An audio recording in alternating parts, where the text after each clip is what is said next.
यदि इसी प्रकार से चलते रहे, पर्यावरण में बहुत बड़ा महत्व है, प्राणियों का हुआ करता है, वनस्पति का हुआ करता है, और उस पर्यावरण को संतुलित करने में सर्वाधिक योगदान यदि हमारे लिए किसी चीज का हो सकता है, गाय का हो सकता है। गाय केवल मात्र एक प्राणी नहीं है, गाय विज्ञान है। मैं साइंस का विद्यार्थी रहा हूं, विज्ञान का विद्यार्थी रहा हूं। केवल मैं मात्र शास्त्रीय ज्ञान के आधार के ऊपर कोई बात नहीं कहता हूं। आज आधुनिक विज्ञान ने इस बात को सिद्ध कर दिया है।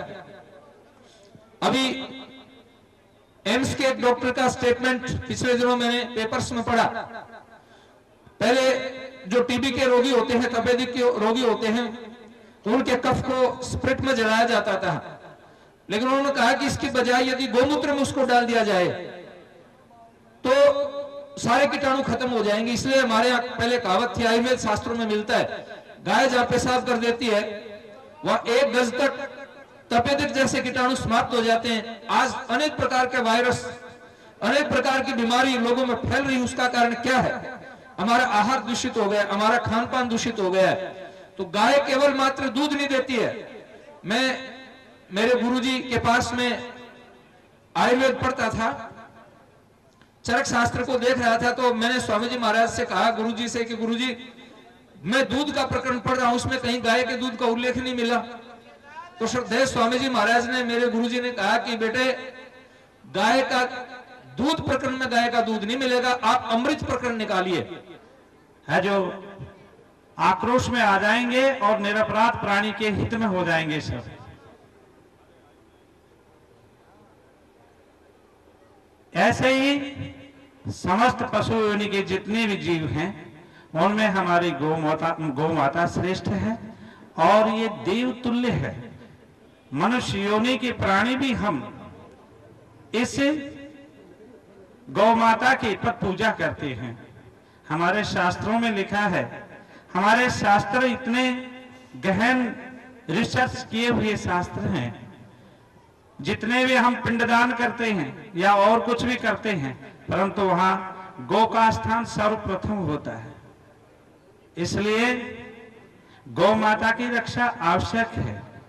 आप सब लोगों से मैं एक बात कह रहा हूं कि हमारे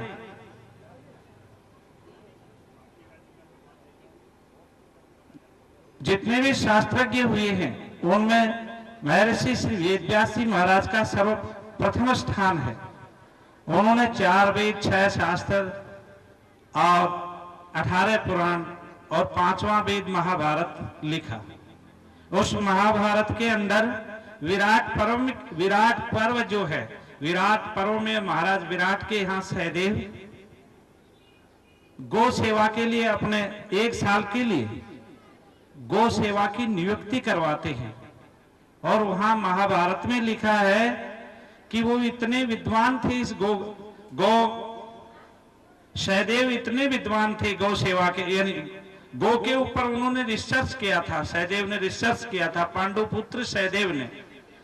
वो ऐसे ऐसे लक्षण जानते थे कि जो बंध्या पुत्र यानी बंध्या होती है, जो बांझ माताएं होती हैं जिनको पुत्रोत्पत्ति नहीं होती है, तो सहदेव इतने वैज्ञानिक थे कि ऐसे ऐसे सांडों का, ऐसे ऐसे वृषभों का मूत्र मात्र सूंघने से बंध्या स्त्री को बालक है जो प्राप्त हो जाता था। ऐसे महाभारत में लेख लिखा है। परम पावनी वात्सल्य में गौ माता के चरणों में अनंत प्रणाम समर्पण करते हैं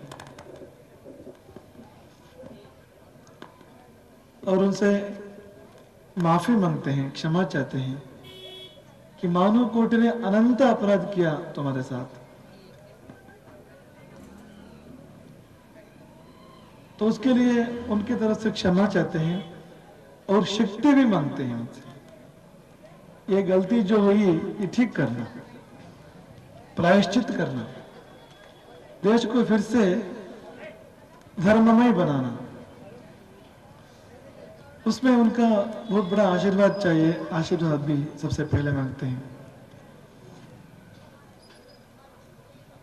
हमें पता हुआ ये नीम का थाना भी शेखावटी में आता है। कल सीकर में हम बात कर रहे थे। शेखावटी की धरती विशिष्ट है, सामान्य धरती नहीं। धरती में ऐसे ताकत है जो महापुरुषों को पैदा कर सकती हूँ, महात्माओं को पैदा कर सकती है, त्यागियों को पैदा कर सकती है। हम पहले उच्चारण करेंगे, आप सब पुनरुच्चार करें संकल्प का। हे परम पूज्य गौ माता, हे परम पूज्य गौ माता, आप ममतामयी, करुणामयी माँ है,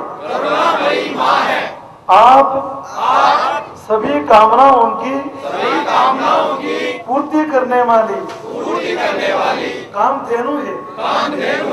आप पवित्र तीर्थ स्वरूपा है, आप प्रत्यक्ष देवालय है, माँ आप गंगा की पावनता और शुद्धि की देवी है, सर्व रोग निवारिणी, आरोग्यदात्री, धन्वंतरी रूपा गो माता है आप। परम पूज्य गौ माता, भारत माता, वह अपने पूर्वजों का स्मरण कर मैं प्रतिज्ञा करता हूँ कि मन वचन कर्म से आपकी तथा आपके नैसर्गिक जल जमीन जीव समूह जंगल जन के स्थान ग्राम की सुरक्षा संवर्धन सेवा के लिए सदैव सक्रिय रहकर समाज में आपकी पुनः प्रतिष्ठा करूंगा। माँ इस शुभ संकल्प की पूर्ति के लिए मुझे शक्ति एवं सामर्थ्य प्रदान करें। गौ माता की गाय की रक्षा कौन करेगा? हम करेंगे। हमसे संतुष्ट नहीं है, मैं करूंगा कहना। गाय की रक्षा कौन करेगा? मैं करूंगा। गाय की रक्षा कौन करेगा? मैं करूंगा। गाय की रक्षा कौन करेगा?